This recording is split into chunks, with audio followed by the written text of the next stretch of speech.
আসসালামু আলাইকুম, কেমন আছেন সবাই? তো এখন আমি রান্না করছি নদীর মাছ। তো এই মাছটাকে আমরা বলি কানা ইলিশ। তো আপনারা কে কী বলেন জানি না, আমাকে কমেন্ট করে জানাতে পারেন আসলে এই মাছটার নাম কি। তো এখন আমি মশলা বেটে নেব, জিরা, রসুন, পেঁয়াজ আর কাঁচামরিচ। তারপরে গ্যাসে কিন্তু আমি কড়াই বসিয়ে দিয়েছি, পরিমাণ মতো তেলও দিয়ে দিয়েছি। এখন আমি বাটা মশলাগুলো দিয়ে দেবো। এরপরে একটুখানি পানি দেওয়ার পর হলুদ লবণ দিয়ে দিয়েছি, আর 1 চামচ শুকনো মরিচের গুঁড়ো দিয়ে আমি মশলাটাকে ভালো করে কষিয়ে নেব। তো দেখেন আমার কিন্তু মশলা প্রায় কষানো হয়ে গেছে। এরপর আমি কেটে ধুয়ে রাখা আলুগুলো দিয়ে দেবো।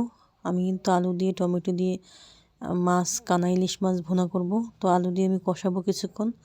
কষানোর পরে কিন্তু আমি মাছগুলো দিয়ে দেবো। মাছ দিয়েও কষাবো 4-5 মিনিটের মতো।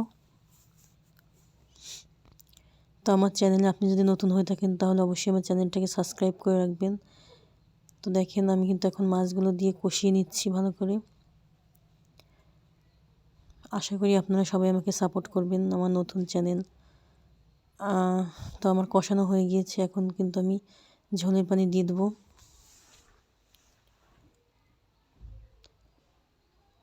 ঝোলের পানি দিয়ে দিয়েছি। এরপর আমি কিছু টমেটো দিয়ে দেবো কেটে।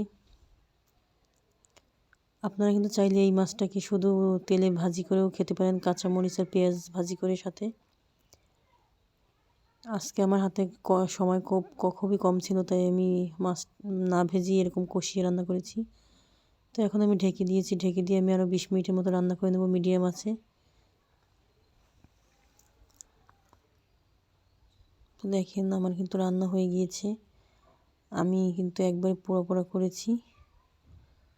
তো কেমন লাগলো আমার রেসিপিটি অবশ্যই কমেন্ট করে জানাবেন। ভালো লাগলে অবশ্যই লাইক কমেন্ট শেয়ার করবেন, আর অবশ্যই এইভাবে একদিন ট্রাই করে দেখবেন।